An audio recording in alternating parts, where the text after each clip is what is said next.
Kembali lagi bersama saya Alexa Vega di program Bingkai Ramadan Sorot Media. Gak kerasa ya udah di pertengahan bulan Ramadan aja. Gimana nih perasaan kalian? Kali ini saya berkesempatan untuk berada di sebuah masjid yang sangat megah.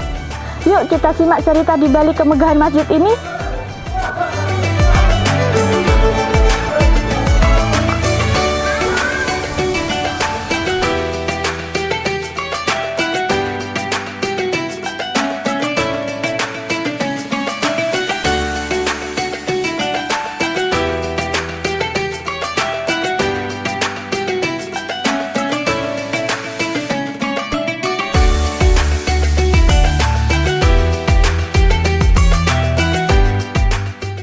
Assalamualaikum. Waalaikumsalam warahmatullahi wabarakatuh.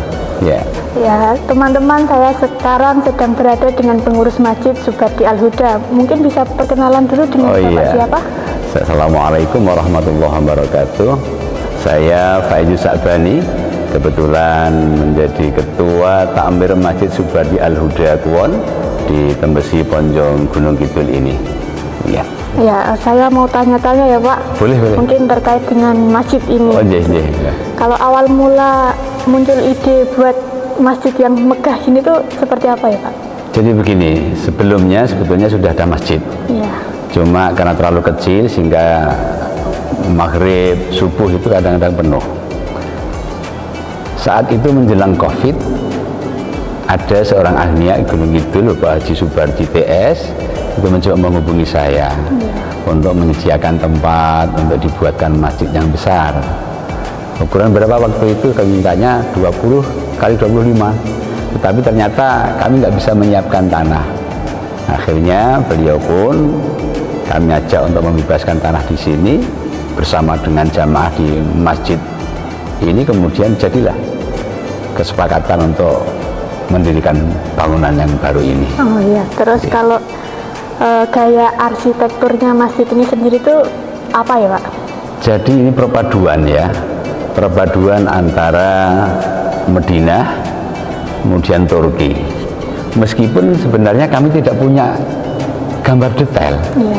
Jadi ada hanya sebuah foto saja, kemudian diberikan kepada kami untuk menerjemahkan sendiri. Iya. Sehingga ketika kami ditanya bagaimana detail gambar itu, kami nggak punya. Bahkan bisa saya katakan jadinya masjid seperti ini adalah gambar berjalan. Contoh ada tiang 5, ini pun ditemukannya ketika berjalan. Yang awalnya tadinya juga akan ada tambahan, kemudian tidak jadi, semuanya itu adalah berjalan. Jadi tidak ada, kalau arsiteknya siapa, kita tidak pernah tahu. Jadi ngalir aja. Iya, mengalir saja. Kalau untuk biayanya sendiri itu habis berapa Pak? Alhamdulillah, jadi kami memang tidak pernah merencanakan mau habis berapa, dan kami sepakat masjid ini tidak akan pernah kita jumlah habisnya berapa. Jadi ya mungkin bisa orang memperkirakan saja. Marmer yang ada di pengimaman itu kita datangkan dari India, ya. Kemudian sebagian yang depan ini kami ambilkan dari Italia. Ini kebetulan hampir semua dari luar untuk marmernya. Sebagian kecil saja yang kita ambil dari Makassar, ya, dari Sulawesi itu. Sehingga orang hanya punya perkiraan, karena sampai saat ini saya sebagai pelaksana tidak pernah sengaja, tidak pernah menjumlah biayanya habis berapa. Iya. Tapi yang saya ingat, marmer ini dulu hampir 1 M kami bayarkan. Atau mungkin soundnya ini kami pasang 120 juta. Yang lainnya sengaja kami tidak menghitungnya. Kalau untuk pembangunan masjid ini itu mungkin ada donasi dari warga atau dari pengusaha gitu nggak Pak? Ada.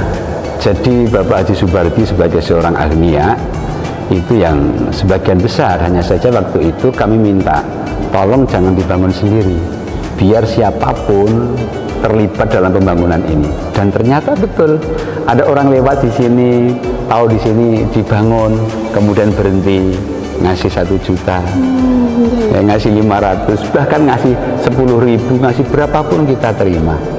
Termasuk yang mungkin tak terperhitungkan, cor ini semua manual. Semua manual, kami melibatkan 450 tenaga dari jamaah dimulai dari jam 7 pagi bismillah, jam 7 pagi berikutnya alhamdulillah. Saya kira kalau itu dinilai dengan rupiah juga besar, tapi alhamdulillah itulah keterlibatan masyarakat sehingga punya rasa memiliki terhadap masjid ini.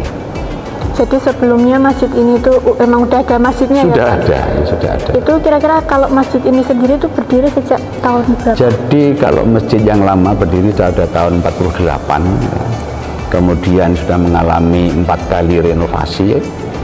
Yang terakhir kemudian ini tanggal 17 Agustus tahun 2020. Iya. Masih ingat?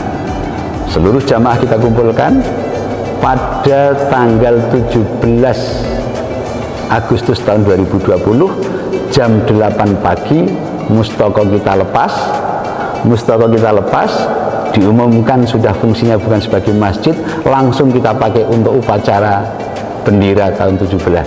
Tahun apa itu? Peringatan 17 Agustus pada saat itu.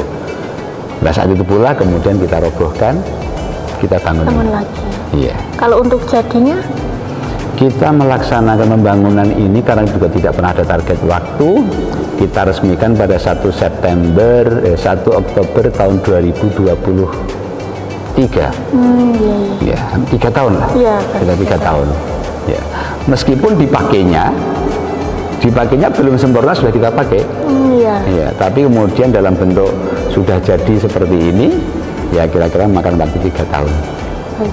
Kalau untuk jamaahnya kira-kira ada berapa banyak Pak? Ya dulu motivasi dibuatkan atau kami mencari masjid besar ini karena kami termasuk jamaah alhamdulillah besar ya. Jadi kalau subuh itu kan ukuran masjid. Iya. Kami untuk mencari subuh itu 150 sampai 200 orang insya Allah selalu ada. Nah itu menjadi gambaran bahwa masjid ini ya aktivitasnya banyak, jamaahnya juga banyak. Jadi kalau di bulan Ramadan juga tambah banyak ya Pak? Iya, di bulan Ramadan kalau dibandingkan masjid yang lain sebetulnya tidak, karena ya paling tambahnya bagi mereka yang jarang ke masjid 5 waktu itu saja. Yang lainnya insya Allah sudah aktif ke masjid. Oh iya Pak. Iya.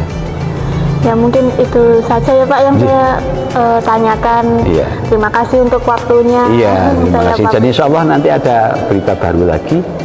Semoga segera ada masjid kembar. Oh iya baik. Sama dengan ini, ukurannya juga sama.